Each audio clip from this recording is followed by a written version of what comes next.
மயில் குருவியின் மூங்கில் வீடு. அது ஒரு அழகான சாயங்கால வேளை. நாம்பூர் காட்டுல சூரியன் மெதுவா மறைய ஆரம்பிச்சது. அந்த நேரத்துல ஒரு அம்மா மயில் தான் குழந்தைய கூட்டிக்கிட்டு ரொம்ப வேகமா பறந்துகிட்டு இருந்துச்சு. ரொம்ப நேரமா பறந்துகிட்டு இருக்கிறதுனால குழந்தை மயில் மின்மினிக்கு ரெக்கை ரொம்ப வலிக்க ஆரம்பிச்சது.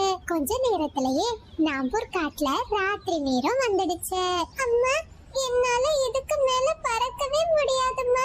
என் ரெக்கை எல்லாம் ரொம்ப வலிக்குது. அம்மா அம்மா, நாம இன்னைக்கு இந்த காட்டுலயே தங்கிக்கலாமா? நாளைக்கு நம்ம காட்டுக்கு போலாம். சரி மின்மினி, நம்ம காட்டுக்கு இன்னும் ரொம்ப தூரம் போகணும். இந்த ராத்திரி நேரத்துல நாம பறக்கிறது அவ்வளவு நல்லதில்ல. நீ இங்கேயே இருந்துக்கோ. நம்ம பாதுகாப்பா இருக்கிறதுக்கு ஏதாச்சும் இடம் கிடைக்குமான்னு அம்மா பாத்துட்டு வரேன். சரிம்மா. அம்மா, போயிட்டு சீக்கிரம் வந்துடுங்க. பயப்படாத செல்லம், அம்மா சீக்கிரம் திரும்பி வந்துடுவேன் அப்படின்னு சொல்லிட்டு அம்மா மயில் பாதுகாப்பான இடத்தை தேடி பறக்க ஆரம்பிச்சது. கொஞ்ச தூரத்திலேயே ஒரு மரத்தோட பொந்து மயிலோட கண்ணுக்கு தென்பட்டுச்சு. ரொம்ப சந்தோஷமான அம்மா மயில் அந்த மரத்தோட பொந்துல தங்கலான்னு முடிவு பண்ணி பொந்துக்குள்ள எட்டி பார்த்தாங்க. ஆனா அந்த பொந்துக்குள்ள ஒரு மோசமான பாம்பு இருந்துச்சு. இத பார்த்த அம்மா மயில் ரொம்பவும் பயந்துட்டாங்க. நல்ல வேளை நான் இந்த பொந்துக்குள்ள போகல. அந்த பாம்போட கண்ணுல நான் பட்டேன். அந்த பாம்பு நிச்சயமா என்ன கடிச்சு கொன்னுடும். வேற ஏதாச்சும் இடத்த பாக்குறது தான் நல்லது அப்படின்னு சொல்லிட்டு அம்மா மயில் மறுபடியும் கொஞ்ச தூரம் பறக்க ஆரம்பிச்சாங்க. அந்த சமயத்துல காலு ராணியும் தான் வீட்டு முன்னாடி உட்கார்ந்து பேசிக்கிட்டு இருந்தாங்க. இத பார்த்ததும் அம்மா மயில் காகங்களை நோக்கி பறக்க ஆரம்பிச்சாங்க. அட, நம்ம காட்டுக்கு மயில் வந்திருக்கா? நம்பவே முடியல. ஹே மயிலே, நீ எதுக்கு எங்க காட்டுக்கு வந்திருக்க? காகங்களே, நான் என் அம்மாவோட காட்டுல இருந்து என் காட்டுக்கு போய்கிட்டு இருந்தேன். ஆனா போற வழியில ரொம்ப இருட்டிடுச்சு. இந்த ராத்திரி மட்டும் நான் உங்க வீட்டுல தங்கிக்கலாமா? அட, அதெல்லாம் முடியாது. முன்ன பின்ன தெரியாத பறவைகளை எல்லாம் நாங்க எங்க வீட்டுல தங்க வைக்க மாட்டோம். நீ காலையில விடிஞ்சதுமே எங்க வீட்டுல இருந்து ஏதாச்சும் திருடிட்டு போயிட்டேன்னா நாங்க என்ன பண்றது? காகங்களே, அப்படி சொல்லாதீங்க. நான் ரொம்ப நேர்மையான பறவை. நான் உங்க வீட்டுல இருந்து எதையும் திருட மாட்டேன். முடியாது. இங்க இருந்து போ. உன்ன மாதிரிப்பட்ட பறவைகளை எல்லாம் நாங்க நம்ப மாட்டோம். காகங்கள் இப்படி சொன்னதுமே ரொம்ப வருத்தமான மயில் அங்கிருந்து பறந்து போயிடுச்சு. இந்த மாதிரிப்பட்ட பறவைகள் முதல்ல வீட்டுல தங்கலான்னு இடத்தை கேட்பாங்க. அதுக்கப்புறமா எனக்கு சாப்பிடுறதுக்கு அதை கொடு இத கொடுன்னு கேட்பாங்க. அம்மா, என்ன ஆச்சுமா? நாம தங்குறதுக்கு இடத்த பாத்துட்டீங்களா? இல்லடா செல்லம், இந்த காட்டுல இருக்கிற பறவைகள் ரொம்ப மோசமா இருக்காங்க. ரொம்ப மோசமா பேசுறாங்க. நாம இந்த மரக்கிளையிலேயே இந்த ராத்திரி தங்கிப்போம். காலையில சூரியன் வந்ததுமே மறுபடியும் நம்ம காட்டுக்கு போயிடலாம். சரிம்மா, நான் அப்ப இங்கேயே தூங்குறேன் அப்படின்னு சொல்லிட்டு மின்மினி தான் அம்மாவோட ரெக்கையில அணைச்சபடியே தூங்க ஆரம்பிச்சா. கடவுளே, இன்னைக்கு ராத்திரி மழை மட்டும் வந்துடக்கூடாது. மழை வந்துச்சுன்னா நாங்க ரொம்ப கஷ்டப்படுவோம். ஆனா அம்மா மயில் பயந்தது மாதிரியே அன்னைக்கு ராத்திரி நாம்பூர் காட்டுல மழை பெய்ய ஆரம்பிச்சிடுச்சு. அப்பாவி 2 மயில்களும் அந்த மழையில நனைஞ்சபடியே உட்கார்ந்து இருந்தாங்க.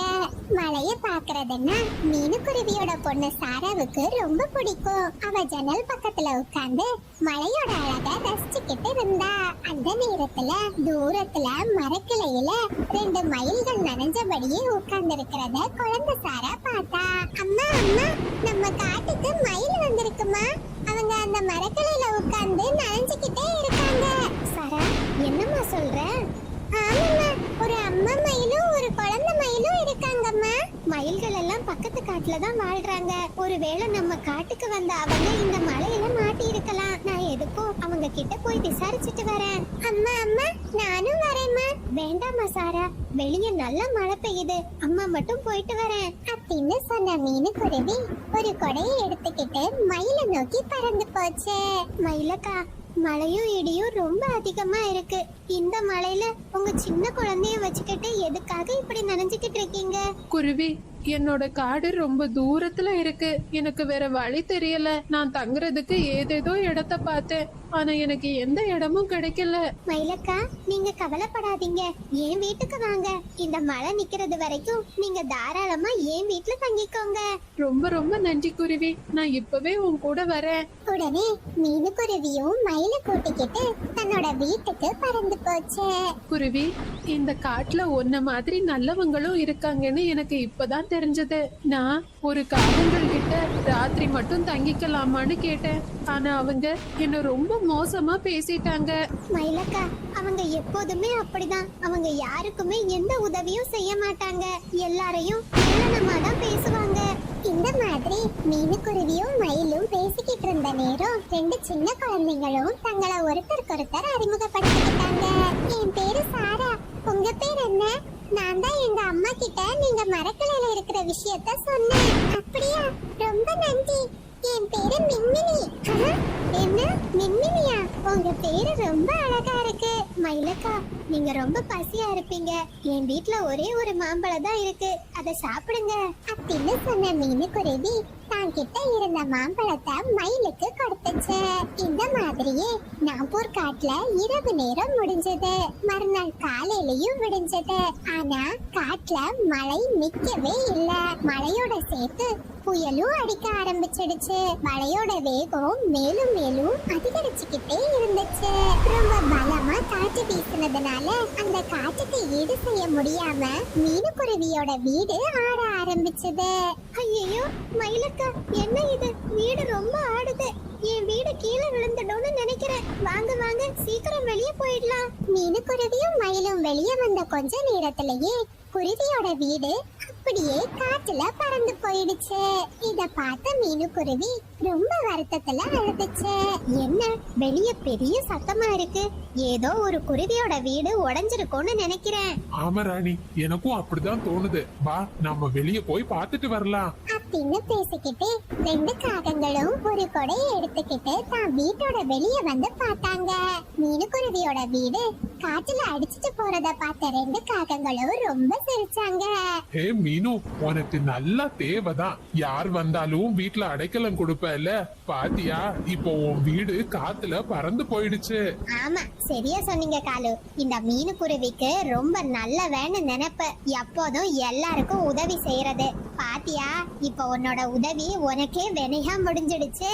அட கடவுளே, இப்ப நான் என்ன செய்யறது?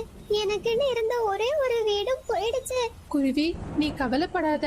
அந்த மரக்கிளை ரொம்ப பாதுகாப்பானது. இந்த மழை நிக்கிறது வரைக்கும் நாம அந்த மரக்கிளையிலேயே உட்கார்ந்துருப்போம் அப்படின்னு பேசிக்கிட்டு மீனுக்குருவியும் மயிலும் அவங்க குழந்தைய கூட்டிக்கிட்டு மரக்கிளைய நோக்கி பறந்து போனாங்க. இத பார்த்து 2 காகங்களும் ரொம்ப சிரிச்சாங்க. கொஞ்ச நேரத்திலேயே காலுவும் ராணியும் மறுபடியும் தங்களோட வீட்டுக்குள்ள போய் உட்கார்ந்தாங்க.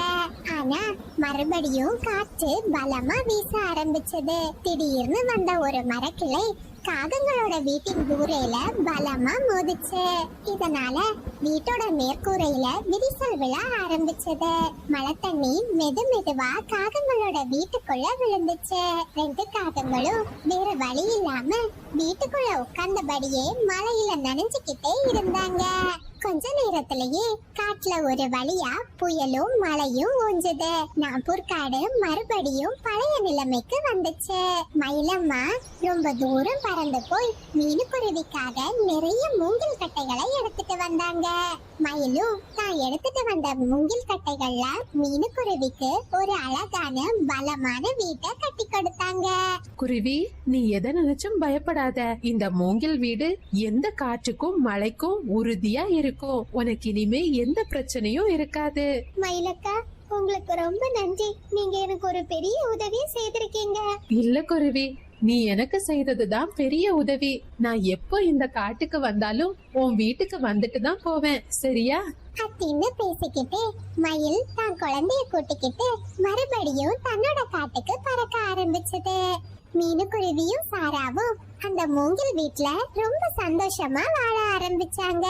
குழந்தைகளே, இந்த கதையில இருந்து நாம என்ன கத்துக்கலாம்னா, நாம மற்றவங்களுக்கு செய்யற உதவி நிச்சயமா ஒரு நாள் நமக்கே பெரிய உதவியா வந்து கிடைக்கும்.